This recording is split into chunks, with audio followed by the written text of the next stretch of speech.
लगे। नहीं साहब, एक सेठ जी थे, बड़े कंजूस थे, दमड़ी दान देना नहीं चाहते थे।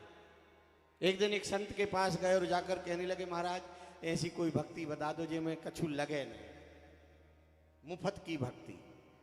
तो संत ने कहा मानसिक भक्ति करो। कैसे करें? बोले नहा धो के बैठ जाना, मनी मन आंख बंद करके भगवान को ध्यान करना और बोलना कि अब मैं भगवान को स्नान करा रहा हूँ, मनी मन स्नान कराना। अब मैं भगवान को दूध चढ़ा रहा हूँ, फिर अब पहुँच रहा हूँ, अब तिलक लगा रहा हूँ, अब श्रृंगार कर रहा हूँ, माला पहना रहा हूँ, धूप दीप कर दिया, मन ही मन धूप दीप कर देना। इसके बाद बोले सुंदर भोग लगाना, भगवान को नैवेद्य लगाना।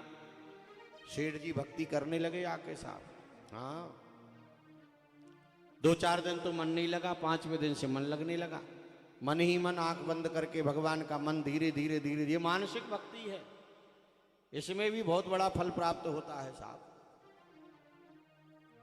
रोज भगवान के स्नान कराते हैं सेठ जी, रोज भगवान को दूध का भोग लगाते हैं, दूध का बढ़िया काजू इत्यादि डाल के भोग लगाया भगवान के लिए दूध का। रोज आनंद लगने लगा, आय हाय। अब तो रोज आधा घंटा करते थे तो 1 घंटा करने लगे नित्य प्रति। भक्ति में आनंद आने लगा सेठ जी के लिए, रोज भगवान को भोग लगा रहे हैं। एक दिन भगवान को भोग लगा रहे थे और वही दूध में जो है ना 2 चम्मच शक्कर डल गई। मन ही मन 1 चम्मच की जगह 2 चम्मच, मन ही मन 2 चम्मच की शक्कर डल गई।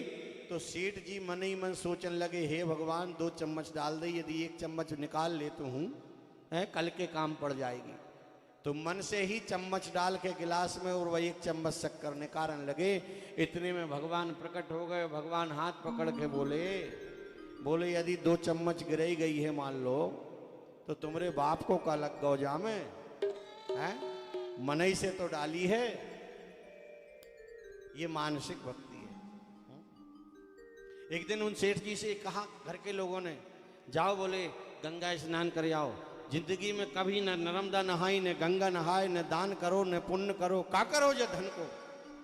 नहीं मानते थे लोग। तो एक दिन चले गए सेठ जी गंगा स्नान करवे के लाने। और गंगा स्नान ऐसी जगह करवे के लाने गए जहां पर मुर्दा जलाए जाते हैं, मुर्दा। क्यों भाई ऐसी जगह क्यों स्नान किए? क्योंकि ऐसी जगह पर पंडित लोग, पंडा लोग नहीं रहते ना। यदि पंडा बैठे रहेंगे तो कुछ देना पड़ेगा। तो जहां मुर्दा जलाए जाते हैं वहां स्नान करने गए सेठ जी। लेकिन हमारे ठाकुर भी बड़े कौतुकी हैं साहब। सेठ जी ने सोचा चलो बढ़िया है, कोई नहीं है, जल्दी से स्नान कर लेता हूं, गंगा स्नान भी हो जाएंगे और किसी को कुछ देना भी नहीं पड़ेगा पंडित के लिए, पंडे के लिए। जैसे ही डुबकी लगाई सेठ जी ने, हमारे ठाकुर पंडा बन के बैठ गए। अलग निरंजन, लाओ यजमान कुछ दे दो। बोले महाराज तुम यहां भी आ गए? भगवान बोले हम तो सर्वत्र हैं, कहीं भी जा सकते हैं।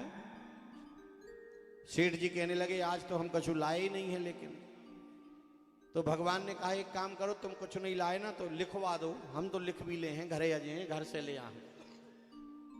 सेठ जी ने लिखवा दी चवन्नी। चवन्नी लिख लो महाराज। लिखवा के सेठ जी घरे आ गए। मने में सोच रहे थे चवन्नी लेवे के लाने पंडा कौन घरे आ है। घरे आए जैसे ही 4-6 महीने बाद हमारे ठाकुर आ गए दरवाजे पर। अलग जगह दे, अलग निरंजन। सेठ जी ने ढूक के देखो, अरे जो तो वही पंडा है, लगता है चवन्नी दे नहीं पड़े। सेठानी से बोले, बच्चों से बोले एक काम करो तुम लोग सब रोने लगो, जोर जोर से रो, चिल्ला चिल्ला के रो। घर के लोग कहने लगे कैसे हो रहा है, क्यों रो? अरे बोले मैं कह रहा हूं ना रो। और सामने पंडा खड़ा है ना, वहां से बोल दो कि सेठ जी मर गए।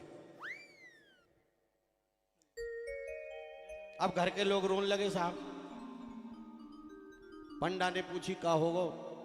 बोले का बताए महाराज, सेठ जी आधे पधार गए।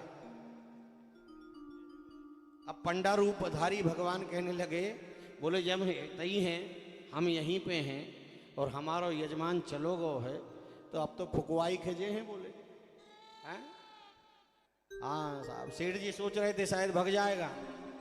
अब तो साहब सेठ की अर्थी भाई तैयार, अर्थी तैयार हो गई, चले सब रोवत नातेदार, बूढ़ा पड़ोस गांव वाले और रो रो के फिर सब कह रहे हैं हटे सेठ प्यारे। बड़े अच्छे थे,